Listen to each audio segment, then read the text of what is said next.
Niravi TV ప్రేక్షకులందరికీ నమస్కారం. మనం ఎందరో మహానుభావులతో సజ్జన సాంగత్యం చేస్తూ ఉన్నాం. ఈరోజు మన అదృష్టం మరొక్కసారి సంత సదానందగిరి బాబా గారితో సజ్జన సాంగత్యం చేసే భాగ్యం కలిగింది. వారి గురించి మనకి స్పెషల్గా పరిచయం చేయాల్సిన అవసరం లేదు. వారు ఒక హిమాలయ యోగి, రుద్రప్రయాగ నివాసి, రుద్రప్రయాగ గురుస్థానం కలిగినటువంటి వారు. మన ఆంధ్ర రాష్ట్రాల్లో ప్రతి ఒక్కరికి సుపరిచితులు. ఆధ్యాత్మిక మార్గంలో ఉన్నవారికి వారు ఎంతో ఆధ్యాత్మికంగా సేవ చేస్తూ, జ్ఞాన సేవ చేస్తూ, ఎన్నో సజ్జన సాంగత్యాలు చేస్తూ ముందుకు వెళ్తూ వారి జ్ఞానాన్ని మనకు అందిస్తున్నారు.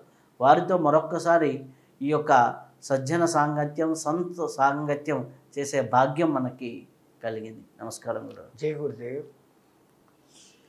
బాబాజీ, నేను ఈ మధ్య అంటే ప్రాక్టికల్గా ఆలోచించినప్పుడు చాలామందికి తలెత్తుతున్నటువంటి సమస్య, ఆధ్యాత్మిక మార్గంలో ఉన్నవాళ్ళు ఉంటే పూర్తి వైభోగంలో ఉంటున్నారు, ఉంటే పూర్తి వైరాగ్యంలో ఉంటున్నారు. ఈ వైభోగము వైరాగ్యాలు సమత్వం అనేది ఎక్కడా లేదు. కొంతమంది ఉంటే యూత్లో చాలామంది నేను గమనించినట్లు కొన్ని సంస్థల్లో కానీ కొన్ని వాళ్ళకు కానీ ఏదో యోగా ఇవన్నీ నేర్చుకుంటున్నారు, హ్యాపీగా బాగుంటున్నారు. తల్లిదండ్రులకు కూడా అంతవరకు బాగా ఆనందపడుతున్నారు. నా కొడుకు యోగా నేర్చుకుంటున్నాడు, ఏదో ధ్యానం నేర్చుకుంటున్నాడు, లేకపోతే ఏదో మంత్ర జపం చేస్తున్నాడు. ఏదో రకంగా ఆధ్యాత్మిక మార్గంలో ఉన్నప్పుడు ప్రతి తల్లి ప్రతి తండ్రి ఆనందపడుతున్నారు. ఆనందపడుతూ ఉంటే కానీ వైభోగ వాళ్ళకి మ్యారేజ్ అనుకున్నప్పుడు మేము మ్యారేజ్ చేసుకోం, ఈ ఆధ్యాత్మికంగానే ఇట్లానే ముందుకెళ్తాం, ఇలా అన్నప్పుడు అదే తల్లిదండ్రులు మళ్ళీ బాధపడుతున్నారు. సో ఆధ్యాత్మిక కోణాన్ని ఎలా పట్టుకోవాలి, ఎంతవరకు పట్టుకోవాలి, ముఖ్యంగా యూత్ ఎంతవరకు పట్టుకోవాలి, వైభోగాన్ని వైరాగ్యాన్ని బ్యాలెన్స్ చేయడం ఎలా? చాలా మంచి ప్రశ్న. ఇప్పుడు అనేక మందికి ఉన్న ఈ డౌట్ గురించి మీరు వాళ్ళందరి ప్రతినిధిగా అడుగుతున్నారు. ఏదైనా చెప్పేదానికి ముందు ప్రార్థన. గణనాం త్వా గణపతిం హవామహే కవిం కపీనాం ఉపమస్రమస్తవం జ్యేష్ఠరాజం బ్రహ్మణాం బ్రహ్మణస్పతః ఆనశృణ్వన్నోతిభిः శ్రీరసాదనం గం గణపతే నమః. ప్రణో దేవి సరస్వతి వాజేభి వాజినీవతి ధీనా పవిత్రవతు ఐం సరస్వత్యై నమః. గురు బ్రహ్మ గురు విష్ణు గురుదేవో మహేశ్వర గురు సాక్షాత్ పరబ్రహ్మం తస్మై శ్రీ గురువే నమః. మా గురుదేవులైనటువంటి మహంతి హిమాలయగిరిజీ మహారాజు వారి పాదపద్మములకు నమస్కారంలో చెప్పుకొని నిరివి వీక్షక ప్రేక్షక మహాశివులందరికీ సర్వశుభాలు కలగాలని ఆకాంక్షిస్తూ, నాకు ఒక దిక్కు సంతోషం, చాలామంది ఇప్పుడు ఆధ్యాత్మిక వైపుకు మళ్ళుతున్నారు. మళ్ళీ మన సనాతన ధర్మానికి పూర్వ వైభవం అది ఎలాగూ ఉన్నది, ఇంకా ఉన్నతి పొందుతుంది అనుకుంటున్న ఈ సమయంలో మీరన్నట్లుగానే మేము కూడా మా దగ్గరికి వచ్చే అనేక మంది మాకు సన్యాస దీక్ష ఇవ్వండి, లేదా మేము నేర్చుకుంటున్న ఈ సాధనా మార్గంలోనే మేము ఉండిపోయేటట్లు ఆశీర్వదించండి. వాళ్ళందరూ ఒక్కొక్కళ్ళు అదేదో పెద్ద పెద్ద చదువులు చదివి తల్లిదండ్రులను పోషించుకోవాల్సిన ఆ తరుణములు ఈ వైరాగ్య భావనలు వస్తున్నాయి. ఒక్కొక్కప్పుడు మాకు నవ్వు వస్తుంది.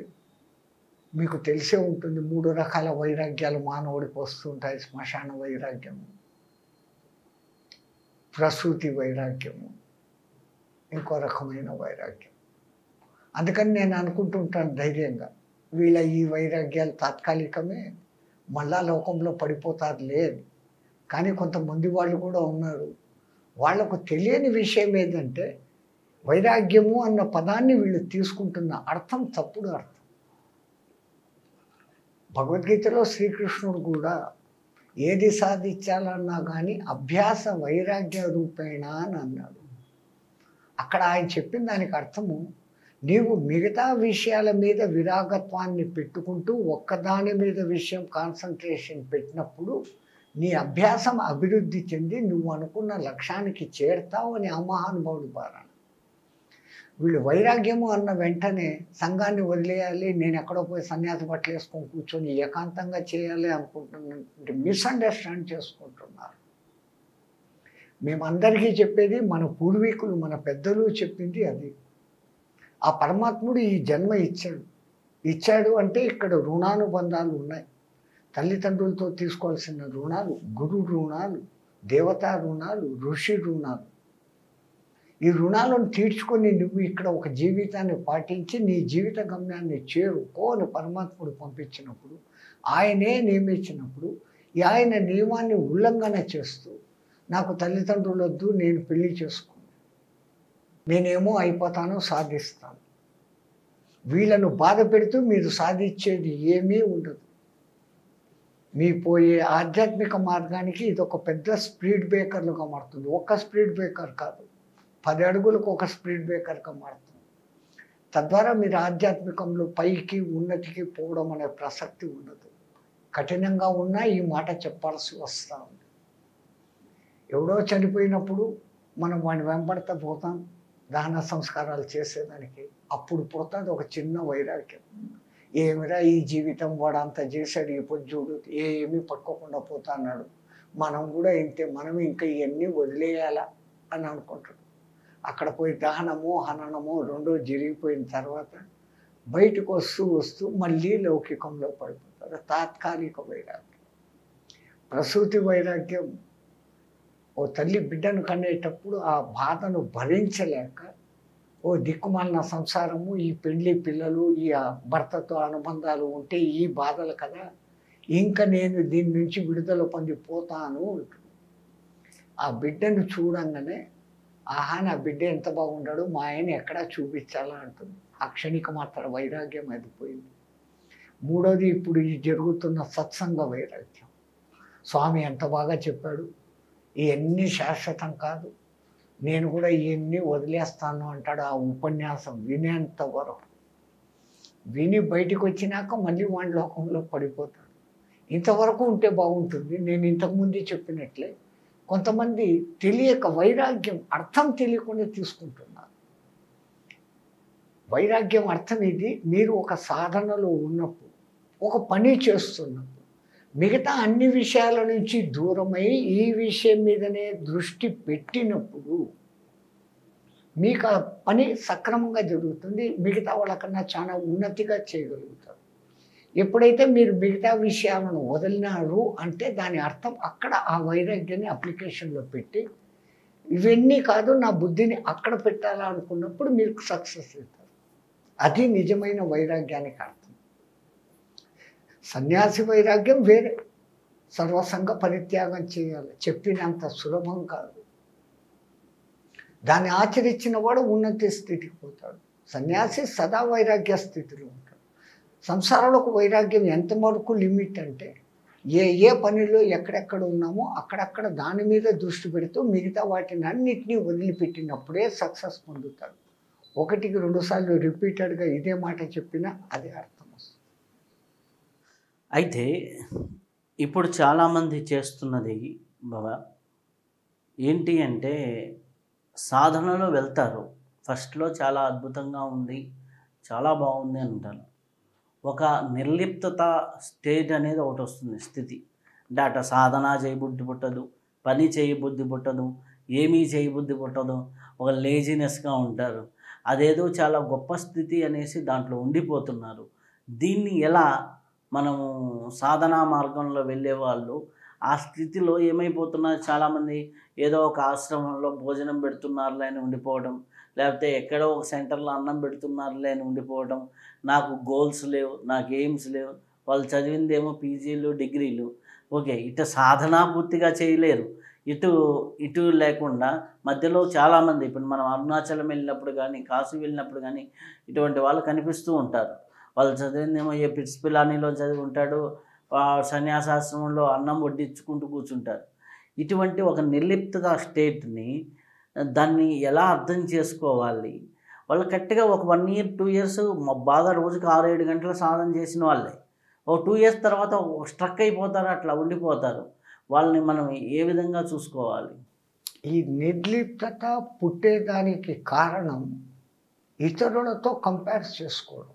ఉమ్, వాడు నాకన్నా ముందుకు పోయాడు, నేను పోలేకపోతున్నా నేను ఒక్క పాయింట్ మనసులో ఒక్కసారి దూరింది అంటే ఉమ్, అసలు నేను చేస్తున్నది కరెక్ట్ కాదేమో, ఇదే విషయాన్ని ఇంకో గురువు బోధించాడు, ఆయనది కరెక్ట్ ఏమో, డైలమా వచ్చేస్తుంది.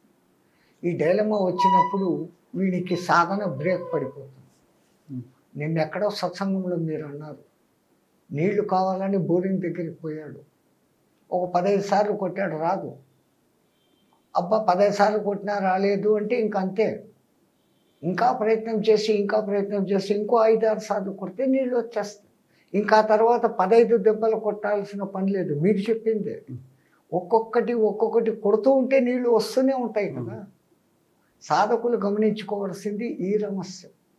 ఇంకా చెప్పాలా తమాషాగా అంటే, ఎక్కడో ఒక రైతు తనకున్న పెద్ద పొలంలో బావి వేయాలని తవ్విచ్చాడు, 60 అడుగులు తవ్విచ్చాడు. మిగతా వాళ్ళకందరికీ 60 అడుగుల్లో నీళ్లు పడుతున్నాయి. 60 తవ్వాడు, 70 తవ్వాడు, నీళ్లు పడలే. ఇక్కడ కాదు ఇంకో చోట తవ్వుతామని, అక్కడ మళ్ళీ 70-80 దాకా పోయాడు, ఆగిపోయాడు. ఇక్కడ పడలేదు, ఇంకో చోట. ఈ మొదట తవ్వుతున్న బావిలోనే ఇంకో 60 అడుగులు తవ్వి ఉంటే, రెండో బావి ప్రయత్నం కాకుండా అదే చేసి ఉంటే అక్కడ ఖచ్చితంగా నీళ్లు పడి తీరుతాయి కదా. మానవుడు చేస్తున్న తప్పు, సాధకులు పొరపాటు పడుతుంది. వాళ్ళు తప్పు చేస్తున్నారని నేను అన్నాను. తప్పు ఎవరు చేసినట్టు కాదు, పొరపాటు చేస్తారు. పొరపాటును దిద్దుకునే మార్గం ఉంది. తప్పు పొరపాటు 2 మాటలు ఇంచుమించు ఒకే లెక్కన అనిపిస్తాయి. పొరపాట్లను అధిగమించడం, ఓహో నా పాయింట్ ఆఫ్ వ్యూ కరెక్ట్ కాదు, నేను ఎప్పుడైతే కంపేర్ చేసుకున్నానో నాలో ఈ నిర్లిప్తత వస్తూ ఉంది. కంపేర్ చేసుకోవడం వదిలేయండి. మీరు అన్నట్టు గొప్ప చదువులు చదివిన వారు ఎక్కడో అన్నదాన క్షేత్రంలో అన్నం వడ్డిచ్చే పని చేసుకుంటూ అన్నం తింటూ బతుకుతున్నాను. ఒక దిక్కు నేను ఏదో సాధించాలని సాధించలేకపోయినానే అనేటువంటి డిప్రెషన్ వాళ్ళలోకి ఎంటర్ అయిపోయింది. అంతవరకు చేసిన ఆ గొప్ప సాధన అక్కడితో ఆగిపోయింది. ఆ డిప్రెషన్కు లోను కాకుండా, ఈ కంపారిజన్కి లోను కాకుండా తన సాధన ఏంటో చేసుకుంటూ పోవడం. రెండవది మనిషిలో ఆతృత, తొందరగా హాజీలు చేసుకోవాలా, సాధించుకోవాలా అనే తపన. సాధకులలో ఈ తపన ఎప్పటికీ ఉండదు. ఇంగ్లీష్ వాడు చెప్పినట్లు slow and steady win the race. ఆజ్ఞహితో కల్, ఈ పొద్దు కాకుంటే రేపు నేను తప్పకుండా సాధిస్తాను అనే విల్ పవర్ను పెంచుకుంటూ పోయినప్పుడు ఈ నిర్లిప్తత రాదు.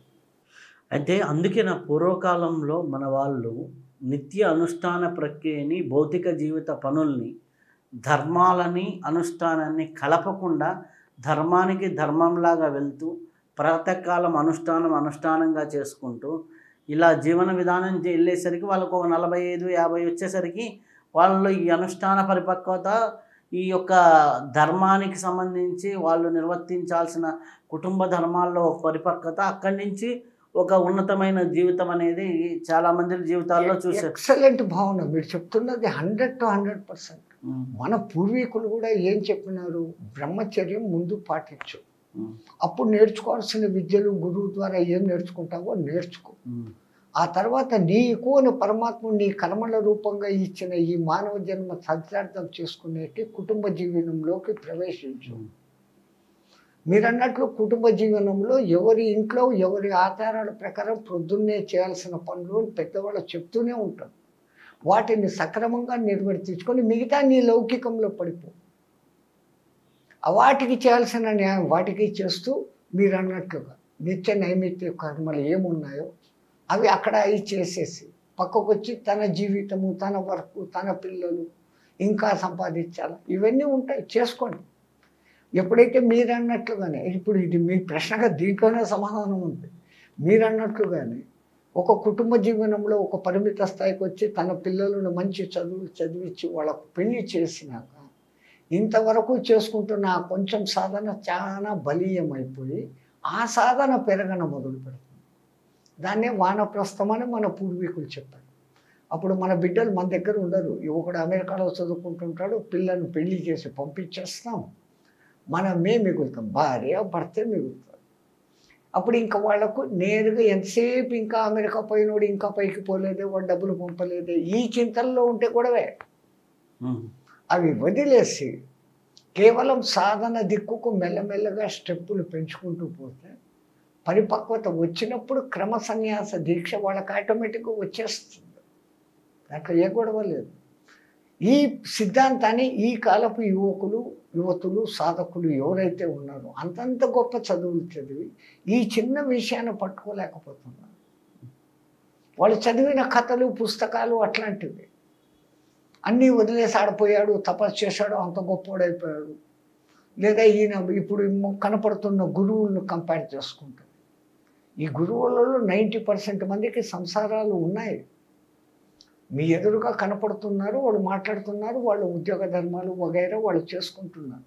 ఇప్పుడు మహాపురుషుడు ఆయన చాగంటి కోటేశ్వరరావు గారు కానీ, ఆయన గరికపాటి వారు కానీ, వాళ్ళు సంపూర్ణ కుటుంబీకులు.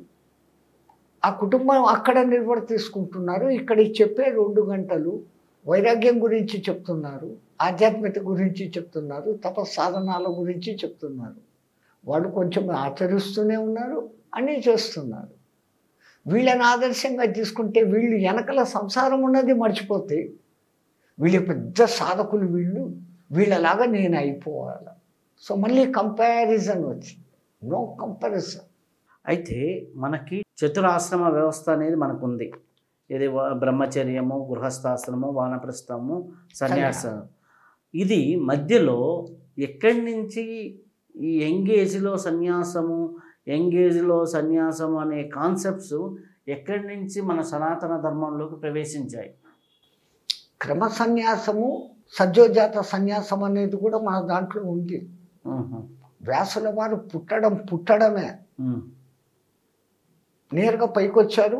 సజ్జోజాత గర్భాలు అంటారు కొన్ని. అవి కొన్ని 3 నెలలు, కొన్ని 7 సంవత్సరాలు, కొన్ని 14 సంవత్సరాల వయస్సులో, కొన్ని సంపూర్ణ పెద్ద వయస్సు వాళ్ళుగాను ఉద్భవిస్తారు. సజ్జో గర్భాలు అంటారు. వాళ్ళకు ఈ క్రమ సన్యాస దీక్ష లేనే లేదు. అట్లాంటి వాళ్ళు కొంతమంది ఉంటారు. కొంతమంది గురువులు ఈ శిష్యుల్లో నిజంగా ఈ వైరాగ్యము, పరిపూర్ణ వైరాగ్యము ఉంది అన్నప్పుడు అతనికి సన్యాస దీక్ష ఇచ్చే సందర్భాలు ఉన్నాయి. 2 పద్ధతులు ఉన్నాయి. కానీ క్రమ సన్యాసమే సక్రమమైంది అనేసి మన వైదికులు, మన పూర్వీకులు మనకు ఖచ్చితంగా చెప్పి ఉన్నారు. అది పోవడమే బెస్ట్. క్రమ సన్యాసంలో మొదట బ్రహ్మచర్యంలో సకల విద్యలు నేర్చుకుంటారు. ఇంకా ఇంట్రెస్ట్ ఉంటే ఒక విద్యలో నిష్ణాతుడు అయ్యేదానికి గృహస్థాశ్రమంలో ఆ శాస్త్రాన్ని పట్టుకొని పోవచ్చు, ఆ యోగాన్ని పట్టుకొని పోవచ్చు, దేన్నైనా పట్టుకొని పోవచ్చు. ఆ సన్యాస గృహస్థ జీవితంలో దాన్ని మెల్లమెల్లగా డెవలప్ చేసుకుంటూ వానప్రస్థంలో ఇంకా పూర్తిగా చేసుకొని ఇంకా నేను సన్యాసం తీసుకుంటాను అనే స్టేజ్కి వచ్చేయచ్చు. అందుకని క్రమ సన్యాసమే చాలా సక్రమమైంది. ఈ క్రమ సన్యాసం చేస్తున్నప్పుడు ఈ వైరాగ్యతము, ఈ డిప్రెషన్లు ఇవి రావు, సక్రమంగా జరిగిపోతాయి. చాలా చాలా సంతోషం స్వామీజీ. చాలా అద్భుతమైన విషయాల్ని మాతో పంచుకున్నందుకు చాలా కృతజ్ఞతలు. గురుదేవుని కరుణా కటాక్షాలతో చెప్పుకుంటున్నాం. ఇప్పటి వరకు మనం అద్భుతమైనటువంటి జ్ఞానాన్ని తెలుసుకున్నాం. మరొక్కసారి మరొక విశేషమైనటువంటి జ్ఞానంతో కలుసుకుందాం. అంతవరకు సెలవు. నమస్కారం.